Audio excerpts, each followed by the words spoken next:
Hi guys, I'm Amanda Joyce. And I'm Devin Hayes. Today's topic is 2023 contractor marketing musts. And here's why you should care. These are going to be cutting edge trends that are going to give you a leg up on your competition and help you attract new customers in the coming year. Welcome to Trade Secrets, where we demystify digital marketing to help contractors get the most bang for their marketing bucks. This is for you if you're a contractor looking for actionable marketing insights. Learn from home services industry experts to elevate your business through simplified marketing strategies. Let's dive into today's trade secret. Okay, so there's probably more than this, but Amanda and I have kind of narrowed it down to like the top 4 because we know that this stuff can be overwhelming. So we're trying to just keep it kind of in some concise, digestible bites.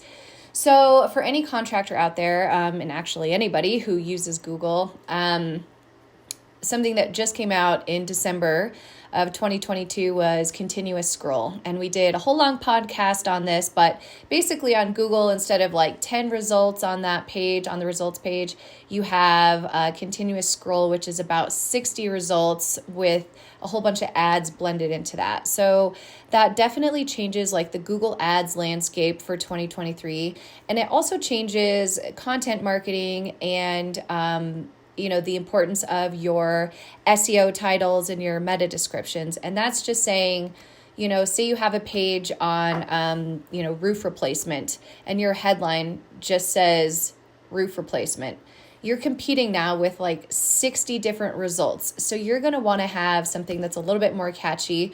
What we try to do and advise our clients to do is have sort of a benefit outcome statement where possible. It's kind of hard to squeeze that into a title, but you continuously want to be telling the customer like what's in it for them. And so if you can manage to get, a benefit outcome statement in your SEO title and most certainly in what's called your meta description, which is just that little description right under kind of the title on that Google results page. You're going to be able to attract buyers to actually click through to your website where hopefully, your compelling content will, have them complete a form and it'll turn into, a lead for you from your website. So that's kind of one of the big things. Google continuous scroll, update your titles to kind of benefit outcome statements to attract users there. And before we move on from continuous scroll, I wanted to ask you real quick, can you think of a couple metrics that people might want to kind of track, whether it's in Google Analytics or, in Search Console, things that they might want to just keep track of to kind of help them see how this is impacting them? I know we don't want to get too in the weeds, but... Great question. Okay, so you can track this. You can see how many impressions you're getting in your Google Search Console. Real quickly, there's 2 tools. There's Google Analytics that measures your website's performance, and then there's Google Search Console, and that measures how you're doing on Google itself, how many times your website shows up on that results page, whether or not people click through to your site or not. So in Search Console, if you're seeing that you are getting a lot of impressions for a certain keyword, but people aren't actually clicking through to your site, that suggests that, maybe you don't have a compelling enough title or description, or, a lot of times if it's a brand search, then they're just grabbing the phone number right from the search engine results page and they don't need to necessarily click through to your website. But that should be taken into consideration. If it's contact info and your brand name, you can assume they're getting what they want from the SERPs page. But if it's something more specific and you're getting a ton of impressions but not a lot of clicks, that's where you're going to want to update your title and your description that shows up on Google. So I know, kind of a lot of information there, but we dive into that really deeply on our Continuous Scroll podcast episode, so check that one out. I want to get to the next thing, the second list on our item of 4 for 2023 marketing trends, the importance of video content marketing. Again, December 2022 was a big month for digital marketing. We had Chat GPT rolled out, and it's, in its like nascent stages, so it's not going to show any sort of like transactional queries. It's not going to give any informational, or it's not going to give, there's no video, there's no images, there's no transactions, but it does give a lot of information. And while we're a few years out from it actually competing with Google in those areas, we know that video content is going to be huge, not only to compete with that, but just in the marketing landscape in general, right? Yeah, absolutely. We love seeing it in social. We love seeing it just across the web as consumers, and Google, Google loves it as well, and is going to, from what we're seeing, they just really they favor that kind of content. Yeah, and it goes back to YouTube is owned by Google, and Google is a narcissist. We tell everybody that all the time. So they will self-refer and check their own products before they go to an external website outside of their own kind of company. So having your videos on YouTube, you can do informational videos, you can do customer reviews or testimonial videos, you can have sales videos. There's videos just for social media where you're showing what's going on in the office or a company party. There's explainer videos. There's all kinds of videos, and they don't have to be perfect to be on the web. They don't need to be perfectly polished and produced. You just need to start getting the content out there. Contractors are unique in that you have a ton of really cool projects and things that people are interested in. So, take a minute, record what you're doing, get those before and afters, turn it into a video. There's so many different softwares out there that make it easy, but by far and away, that's going to have a great impact on your digital footprint and your online visibility as a whole, with every marketing effort that you make in 2023. Absolutely. And one of the things we see a lot in social for our clients is some of those videos that to the everyday contractor, it's just what they do, and they don't realize how much consumers that aren't out there in the field find it interesting. If you're using a crane, if you're, moving a lot of materials around, if someone's using a large piece of equipment, people like to see that. It doesn't even need to have you don't need to say anything profound. Just sharing that kind of content is really impactful in social, and then a lot of times it can play over into other pieces of video too. Yeah, absolutely. And even video ads is going to be a big thing this year too. So absolutely, we'll kind of talk more about the ads landscape here coming up. But so let's jump into item number 3 on these podcasts. We try to keep them 20 to 30 minutes for you guys. So yes. 2023 trends, number 3, Amanda Joyce, content marketing must. Content marketing. Okay, so. Talk content to me. Content. So we've all known this forever. Content is king. It's what makes you rank in the search engines. And it's just really important, though. We don't want to just write content for content's sake. So we wanted to kind of remind you guys about a recent update from Google that has really this is an example of Google telling us what they want. So it's our opportunity to work towards that. You definitely want to still write content from your brand voice, all those things, but you need to make sure that you're keeping the acronym EATS in mind. So that is EEATS. So that stands for experience, expertise, authoritativeness, and trustworthiness. I know that's a whole lot to wrap your brain around, but at the end of the day, Google is wanting you to help them understand why you're an authority on whatever it is you're talking about. Don't just pontificate about whatever it is you consider yourself an expert in and move on and expect Google to trust you. This makes sense because over the years, there's enough content that's been produced out there. Google doesn't want to favor stuff that isn't factual. They don't want to be in the middle of all that. So it's really important to keep in mind that you want to display that in the copy that you're writing. I feel like you were going to say something, Devin. Yeah, well, yeah, and all the spam sites that have popped up to try and that actually don't meet the user intent, and it's just super spammy. Those have popped up all over, and then they try to sell out those URLs with the whatever specific content. So Google is really trying to make sure those sites don't rank, because they've come up with a way they figured Google's algorithm out, but then Google always catches up and kind of gets rid of those spammy guys. So yeah, exactly. So this is their latest attempt to clean up some of that spam and make sure that the search results are giving, quality information. Another great thing to do is make sure that the content you're writing is evergreen. You want to make sure it's something that's going to live today and still be, still be relevant to somebody a year or two from now. That's not to say that you can't go refresh it, but you want to create content that's going to continue to resonate, because sometimes it takes a while to start to rank. So you don't want to spend all this time getting something to rank that isn't going to be evergreen. And that brings us to our next tip, which is revisiting existing content. If you have content on your website, even if it's really good and it already ranks and you guys get a lot of traffic from it, it doesn't mean that you shouldn't go back and tweak it every once in a while. Make sure that that the copy is all up to date, that it's it's reflective of whatever's happening in your industry at the time. We have a client that just the other day they do a lot of stuff with EV rebates, and he sent me a quick email and was like, just a reminder, we've had some updates here locally on what rebates are available, and we got in and just refreshed the content right then. You want to make sure that all that stuff is super relevant, because if you're ranking for it and somebody in your market finds you and thinks you're the authority, and then they were like, oh, this doesn't even match what I'm finding, what I'm finding elsewhere on the web, suddenly you've lost all that authority that you've worked so hard to gain. So just make sure you're revisiting it and you're looking at what else is ranking for those keywords and continuing to judge that content, because because it's good doesn't mean it can't get better.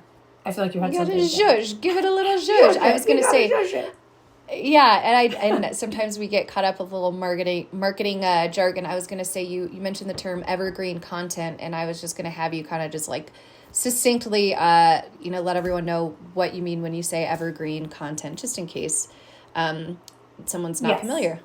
Absolutely. I apologize. Oh, no, don't. We both do this. We get caught up in it. We start sharing acronyms and saying things that are, and just like in any industry, there's some of that vernacular that isn't going to always translate to other people. So evergreen is content that is going to that's relevant today, is going to be relevant tomorrow, that just is, it's going to continue to be interesting over time. And even if you're going to mention something like seasonality in your market, if you're a roofer and you're talking about ice dams, you can still write something that's relevant today, that will be relevant tomorrow, and that you could even lean on it next winter if you wrote it this winter. In addition, absolutely. And then sorry. My internet was being wonky, so I was like, oh shoot, I lost it. But that happens when we're in the midst of recording, and that's what happens on podcasts. So yes, exactly. The joy of technology. Yes. Perfect. So on that note, I feel like we should touch on our last top trend for 2023 that we really think you guys should be keeping an eye on. And this is taking advantage of Google Performance Max. So if you're currently running Google Ads or you're considering it in 2023, this is definitely something for you to do some research on. Whether you're managing it in-house or you're working with an agency, start the conversation and look into it. So this is Google's latest attempt. So say the name again. It's Google Performance Max. So you can type that, you can search that, and you'll find a bunch of information. It's a newer Google offering, so they've got plenty of content out there for you to consume and learn about it.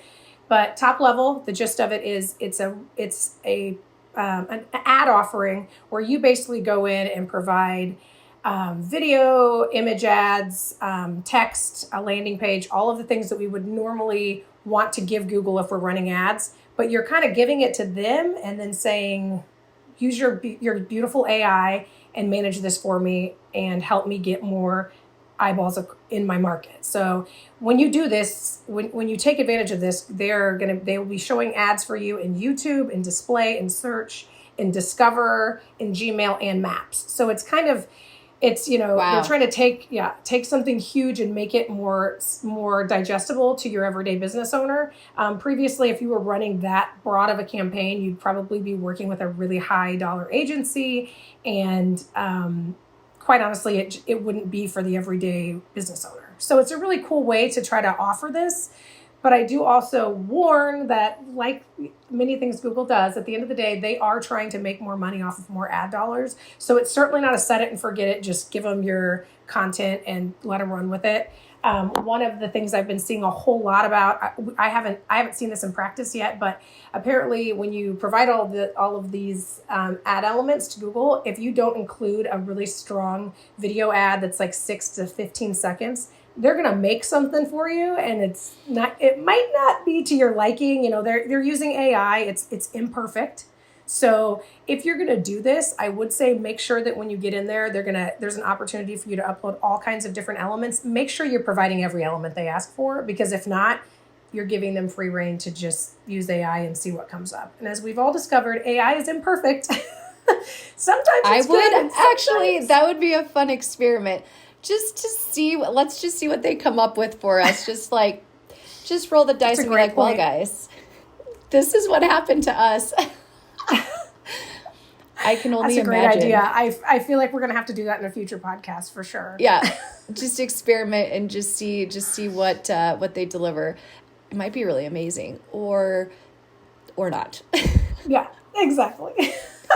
Okay, so that's massive though. I mean, that's a really huge thing. So Google Performance Max, like this takes it from having to go to like, so I know you're Google Ads certified, like you're the pro on the paid media side of our agency here. And so, forgive my ignorance, but is there separate platforms for like Google Display ads, like Google Maps ads, like Google? No, thankfully for that, they at least make it easy. You can do it all inside of the single interface. And so historically, you'd run a display ad, you'd have a display campaign and a search campaign and a YouTube campaign, and they'd all live in separate campaigns. Maybe, you can stack them so that they're, you're using similar audiences and things, but it's just a lot more levers to pull. So this is you saying, okay, Google, show me what you're working with. Basically, it's them wanting you to let them kind of take you on a test drive of all of their ad opportunities. And it's a little bit risky. You just have to watch it really closely. That would be my only caveat. If you're going to test this, just have a tight budget and just watch it really closely.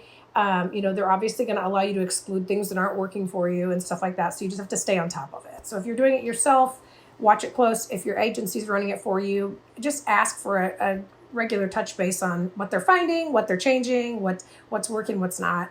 And so maybe you'll end up deciding that display or YouTube works for you and previously you've been afraid to test it. So it's kind of like a digital self-driving car. Like 100%. Go ahead and do it, but let's maybe don't take a nap. Don't take a nap. Job. Maybe have like a snack while it's happening, but don't totally check out. Exactly.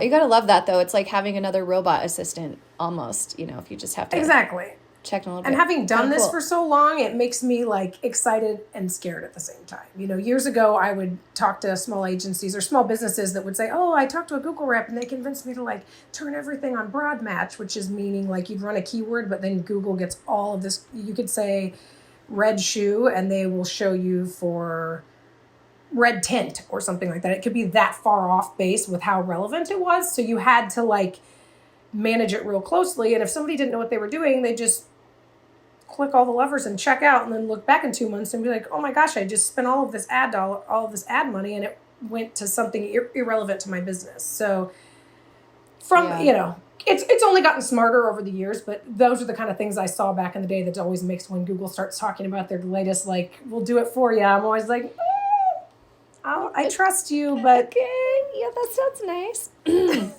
Awesome. Well, I can't wait to test it out and see how it does. And guys, I don't know, look for a future podcast on our experiment with Google Performance Max and elevation marketing.